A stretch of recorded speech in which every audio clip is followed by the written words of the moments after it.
चांदनी चौक में पड़ाव।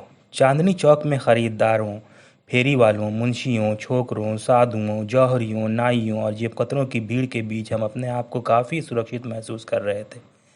नगर के बीचों बीच कोई आदमी बड़ी आसानी से लुप्त हो सकता है। भगोड़े अक्सर गांव में जाकर छिपने की गलती करते हैं, जहां अजनबी होने के कारण जल्दी ही नज़र में आ जाते हैं। यह मात्र संयोग ही था कि हम दिल्ली में सबसे सुरक्षित स्थान पर पहुंच गए थे।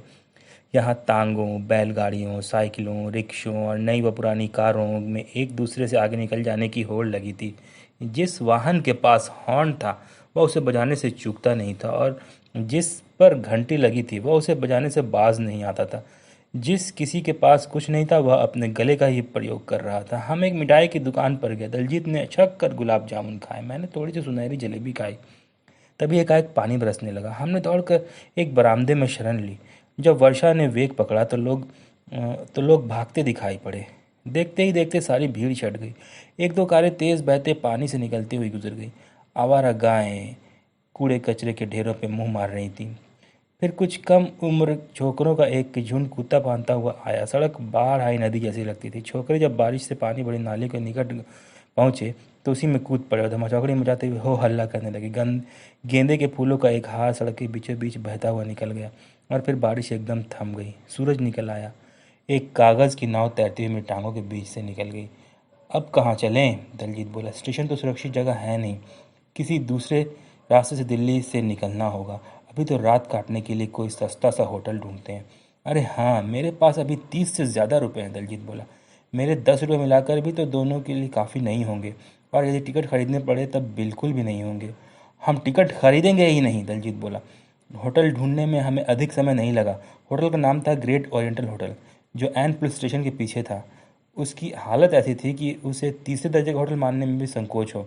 5 रुपये में हमें पिछवाड़े वाला एक कमरा मिल गया। उसकी खिड़की मिर्च मसालों के किसी अफगानी व्यापारी के गोदाम में खुलती थी, और नीचे दालान में हींग की ज़बरदस्त गंध आ रही थी। हम थक कर चूर हो चुके थे, ऊपर से बला की गर्मी। अतः सामान हमने फर्श पर डाला। बारी बारी से गुसलखाने की टोंटी के नीचे बैठकर खूब नहाए। खाट एक ही थी, उसी पर हम पसर गए, और दोपहर बाद इस तरह घोड़े बेचकर सोए कि हमें बाजार के हल्ले गुल्ले ने परेशान किया। न होटल के गद्दे और खटमलों मच्छरों काटना महसूस हुआ, न छत के पंखे की क्री क्री ने हमारी नींद में खल डाला। जब नींद खुली तो शाम हो चुकी थी। फिर हमें भूख लगाई। दलजीत ने दरवाज़ा खोला और चिल्लाकर आवाज़ लगाई। एक नौकर दौड़ा दौड़ा आया। हमारे लिए चाय, टोस्ट, 2 बड़े-बड़े आमलेट और चटनी की बोतल लेकर आ, जल्दी, दलजीत ने ऑर्डर किया। 20 मिनट बाद जो ऑमलेट आए वे बहुत छोटे थे। स्पष्ट था एक ही अंडे के 2 ऑमलेट बनाए गए थे। सॉस में पानी डालकर उसे पतला कर लिया गया था। टोस्ट जले हुए थे, नमक गीला था, जिसमें नमकदानी खोलकर ही निकालना पड़ा। हाँ, काली मिर्च वाली शीशी एकदम उलट गई और हमारे भोजन का एक हिस्सा बनी। क्योंकि चूँकि हमारा पेट नहीं भरा था, इसलिए हमने दोबारा अंडों का ऑर्डर दिया। मगर इस बार हमने उबले अंडे मंगवाए। सोचा कि वो चाहे जितने भी छोटे होंगे तो पूरे ही ना। चल बाहर चलते हैं, दलजीत बोला। यहाँ बड़ी घुटन है, मुझे नींद आ रही है। मैंने कहा, तो मैं थोड़ी देर के लिए बाहर चक्कर लगा आता हूँ, गुरुद्वारे भी जाऊँ शायद। ठीक है, मगर जल्दी, कहीं खो मत जाना। दलजीत बाहर निकल गया और मैंने खाट पर बैठकर रविन्द्रनाथ ठाकुर की किताब द गार्डनर खोली। मगर ज़्यादा देर तक पढ़ नहीं पाया, क्योंकि ज्यों त्यों सांझ ढलते जा रही थी। छोटे छोटे कीट पतंगों हर हाल में गर्मियों की तरह रात की थोड़ी शीतलता का लाभ उठाने के लिए बाहर निकलकर मंडराने लगे थे।